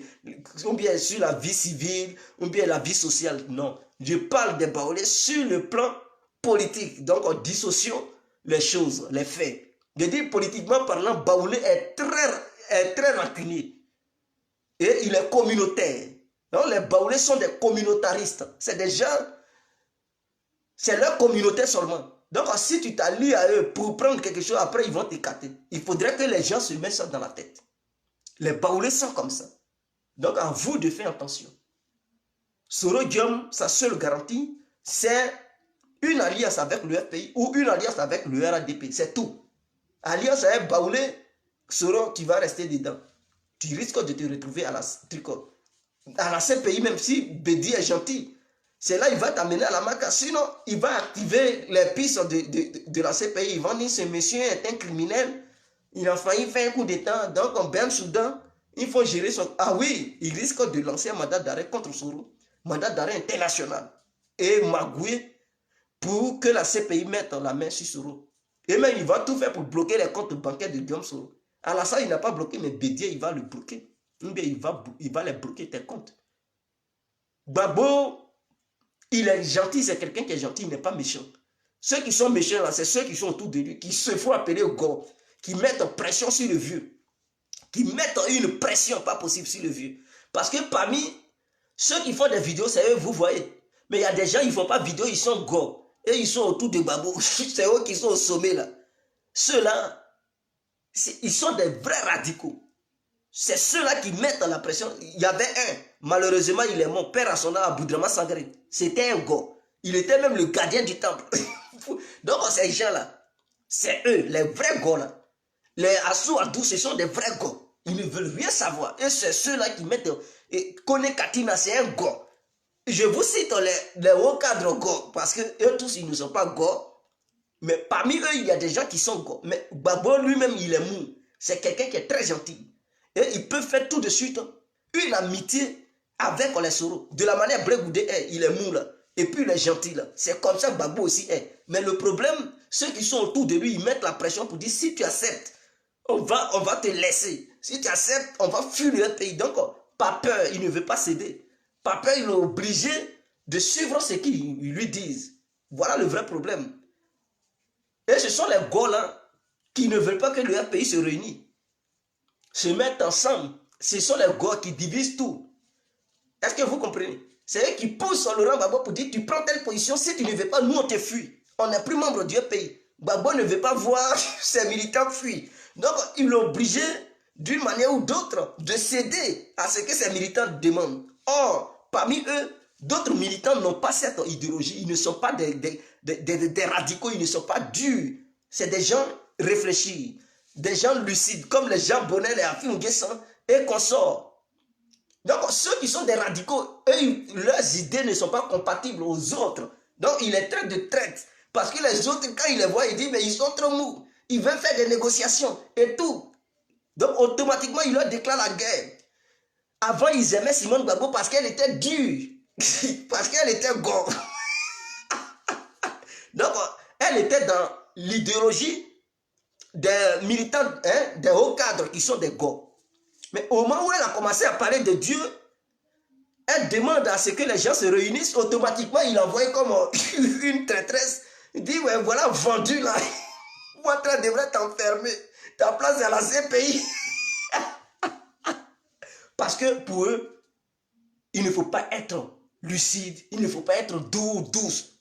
Quand tu es comme ça, c'est que tu es un traître ou une traîtresse. Ils doivent te combattre. C'est ça le vrai problème des gars. Et ce sont eux qui divisent le pays. Sinon, si eux tous, ils étaient bien, le pays allait se réunir. Mais parmi eux, il y a des gens, on ne sait pas s'ils ne réfléchissent plus. Qu'est-ce qui se passe dans leur tête? Ils sont devenus ivres de Laurent Gbagbo. Or, pourtant, leur propre leader n'est pas comme ça. Gbagbo n'est pas comme ça. Et eux, ils suivent Laurent Gbagbo, mais ils ne connaissent pas l'homme. Laurent Gbagbo est comme Blé-Goudé. Vous avez vu quand Blé-Goudé, il demande pardon, il dit il est prêt à discuter à Ouattara, il reçoit Soro, automatiquement il le voit, il dit traite là, il commence à l'insulter. Il commence à l'insulter, il le voit comme un ennemi. Parce que pourquoi il se permet de recevoir Soro? Qu'est-ce qui pousse Blé-Goudé à discuter avec les ennemis? Donc eux pour eux, les gars pour eux, pas question de discuter. Est-ce que vous comprenez? Pas question. Quiconque est membre du pays qui parle discuter est un démon, est un danger, ils doivent le combattre. Et ils se mettent ensemble pour lancer des missiles. Donc c'est ceux-là qui ont provoqué l'erreur de Laurent Gbagbo parce qu'ils étaient dans son gouvernement. Avant, leur nature n'apparaissait pas au grand jour. Personne ne connaissait pas, personne ne connaissait leur nature, leur vraie nature. Là. Il fallait qu'ils quittent le pouvoir pour qu'ils montrent à l'humanité tout entière qui ils étaient. Et qu'est-ce qu'ils faisaient autour de Gbagbo? Et ces gens-là, ils avaient pris des décisions sans que Laurent Gbagbo ne le sache. Ils ont fait leurs propres opérations sur le terrain en envoyant d'autres personnes sans que Laurent Gbagbo ne le sache. Est-ce que vous comprenez? Parce que c'est des gens, ils n'écoutent pas. Et ils mettaient pression sur Gbagbo. Ils mettaient pression sur Gbagbo. Pression n'était pas pression. Ils faisaient n'importe quoi, on ne les envoyait pas. Ils faisaient, et tout ça, on mettait sur la tête de Gbagbo. De la manière Gbagbo est tranquille là-bas, il ne parle pas là. Et puis eux, ils prennent les décisions, ils font n'importe quoi. Et les gens disent c'est Gbagbo, c'est comme ça qu'ils faisaient quand Gbagbo était au pouvoir. C'est ça.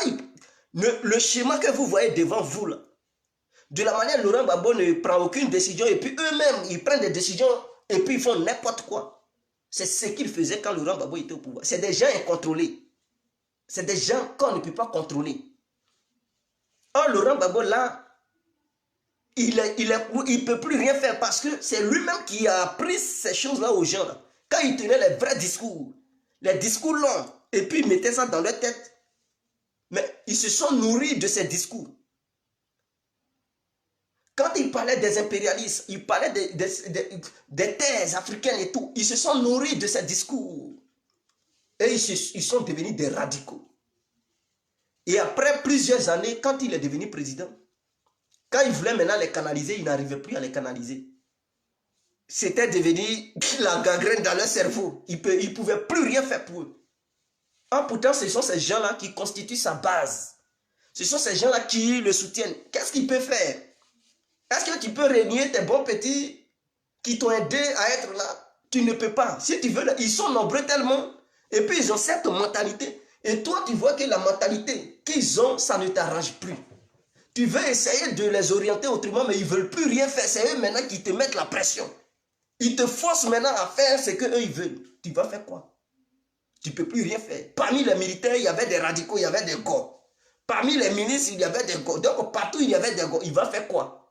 S'ils voulaient les combattre, eux, ils allaient le renverser.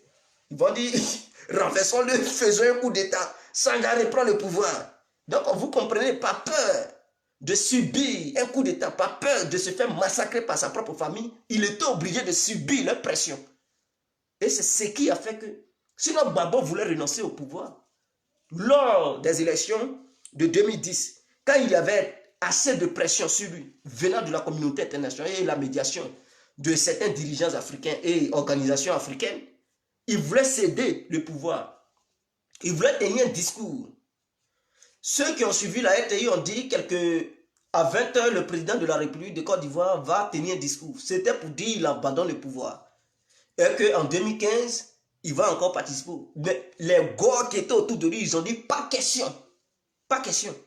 Si tu fais truc, c'est nos vies qui seront en danger. Et donc, soit tu quittes, nous on t'abat, ou tu restes au pouvoir. Donc, il voyait que dans son propre camp, il était menacé. Soit il quitte, on lui met une balle dans la tête, il va faire quoi?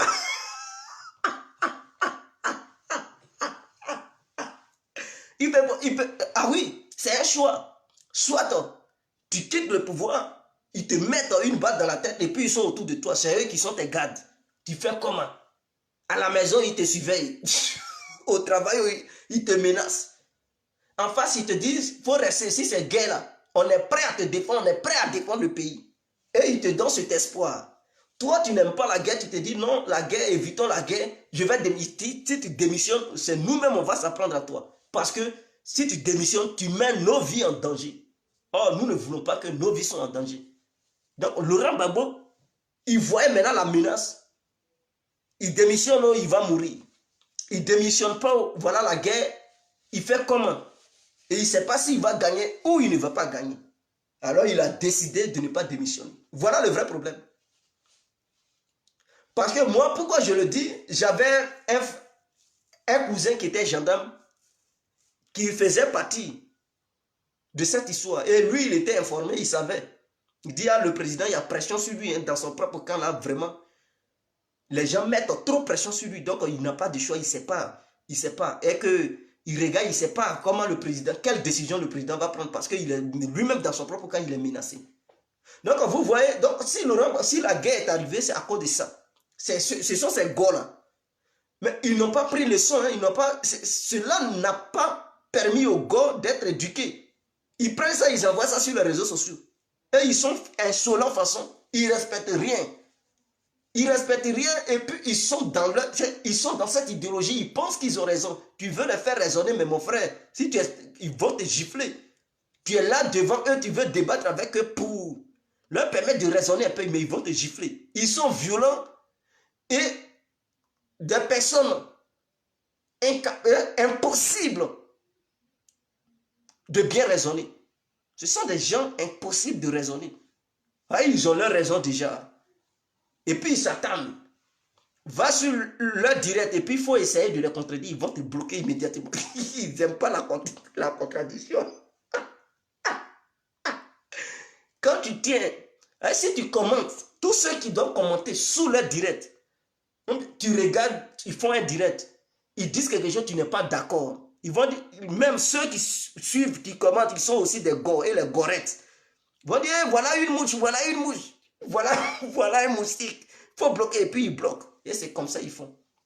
Donc vous irez sous leur vidéo, ceux qui commentent, vous verrez que tous ceux qui commentent, ils ont le même langage. Eux tous, ils sont d'accord avec celui qui parle. Personne ne peut contredire celui qui parle. Si tu as osé de les contredire, ils te bloquent. Tu ne peux plus jamais voir leur vidéo. Mais nous les autres, nous on n'est pas comme ça. Vous voyez, on fait des vidéos. Si même vous voyez dans les commentaires, il y a des gens même qui m'insultent. Mais moi, je ne m'occupe pas de ça. Je ne m'intéresse pas à ça.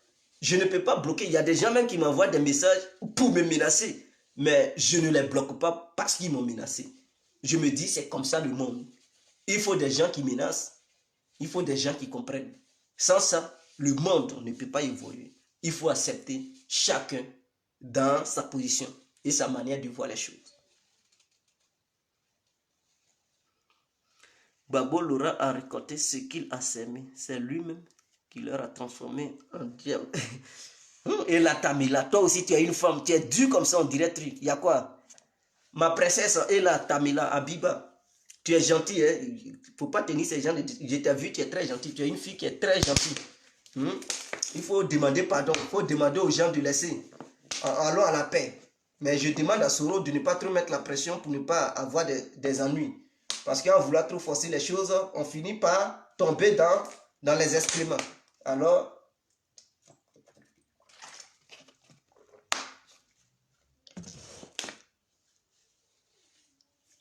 donc voilà Gbagbo qui est dans le problème. Maintenant, ces mêmes gars-là, quand on leur demande de faire des vidéos pour apaiser la situation, ils disent non, ils ne veulent pas. Ils ne veulent pas ou ils ne veulent pas. Quand on demande à Laurent Gbagbo d'entamer la négociation, ils disent non. Si Gbagbo entame la négociation, c'est que c'est un traître. Donc, c'est déjà, ils sont prêts. Ils ont commencé à mettre la pression sur Gbagbo pendant qu'il était au pouvoir. Même il est encore en prison. Il a été, il a été libéré. Il est en Belgique, mais il a toujours un problème avec la justice. Ils mettent toujours pression sur lui. Est-ce que vous comprenez? Ils mettent toujours la pression sur lui. Donc, c'est des gens, ils ne peuvent jamais comprendre. Ils sont durs. Ils sont difficiles. Et quand tu as... Donc, les gosses sont comme les petits, les enfants de Gbagbo. Ils ne peuvent rien faire. Tu ne peux pas chasser tes petits. Tu ne peux pas les chasser. Tu les chasses là. Quel militant qui va encore te rester? Tu ne vas plus avoir de militants. Or, la majeure partie des militants, ils sont gos, ils sont comme ça. Ils sont teigneux. Ils ne veulent rien savoir. Donc, c'est des gens, ils sont difficiles à faire raisonner. Tu ne peux pas les faire raisonner. Tu veux les faire raisonner. Ils vont dire, toi, tu es qui même? Ils vont commencer à t'insulter, à te menacer. Tu ne peux rien faire. Tu es obligé de laisser le débat avec eux. Et ils ont été toujours comme ça. Malheureusement, c'est ça, la réalité du FPI. Alors, n'oubliez pas de vous abonner sur Info Afrique. Abonnez-vous. Ne venez pas regarder et fuir. Quand tu regardes, tu cliques sur j'aime. Il faut aimer la page. Ça ne te coûte rien. On ne t'a pas demandé de payer l'argent. Aime la page et puis tu fais partie de la page. Donc, tout ce qu'on va publier, tu seras au courant ou au courante. Gbagbo a semé quoi qu'il a récolté. Bon, je pense que ça va dans les clashs. Donc, je vais devoir pouvoir vous laisser. C'était l'incontournable bien compris tout terrain. L'homme dont on parle, l'homme qui n'a pas froid aux yeux, l'homme qui ne mange pas ses mots. Vous pouvez aussi m'appeler devant la ville. L'homme n'est rien gouverneur italien. Docteur Monton, appelez-moi Boum. Laisse-moi mon vestin qui est plein de royal patrino, Camari des eaux. Alors, je vous salue, je vous remercie infiniment. Vive la santé du peuple ivoirien. Que cette maladie s'en aille très loin. Nous ne voulons plus subir la fureur et la barbarie du Covid-19. Que Dieu bénisse l'humanité tout entière. Que Dieu bénisse les Ivoiriens et les Ivoiriennes partout où ils sont. Sur la planète Terre. C'était l'incontournable bien compris. En ensemble. Ciao.